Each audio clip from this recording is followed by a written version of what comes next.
बीज एवं अनाज भंडार फसल उत्पादन में भंडारण का एक महत्वपूर्ण अंग है, क्योंकि भंडारण के समय सावधानी नहीं बरतने से 6-7 माह की मेहनत बर्बाद हो जाती है और सुडावाली, सुरसी, साइटोफिलस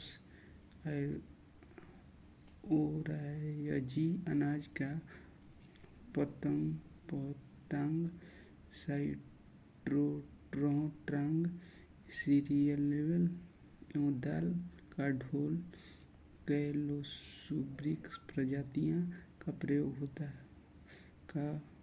प्रयोग हो सकता है।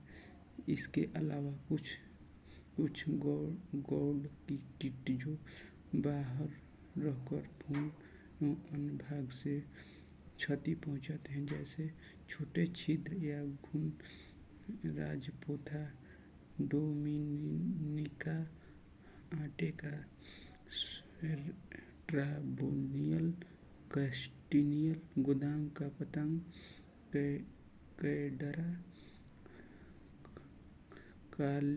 काटेला, चावल का तांगा, शहर खराब बीजाणु नियंत्रण करना कठिन हो जाता है। इसलिए आपको फसल उत्पाद की कटाई के लिए उपरांत सुरक्षित भंडार के लिए कटाई करने से पहले देख लें कि आपकी फसल की अच्छी तरह से पक गई है या नहीं और उससे नमी अच्छी तरह से पक गई है न, अच्छे पक गई नहीं और उसमें नमी का प्रतिशत ज़्यादा हो तो नहीं, कटाई के बाद उत्पादन को सफाई कर लें, क्योंकि कटाई के समय फसल को खरपतवारों के पौधों के बीज, भूसा तथा कीट भी आ सकते हैं। खरपतवार के पौधे अवशेष और बीजों के मिलने से उत्पादन का नमी प्रतिशत भी बढ़ जाता है और इसलिए उत्पादन को जल्द से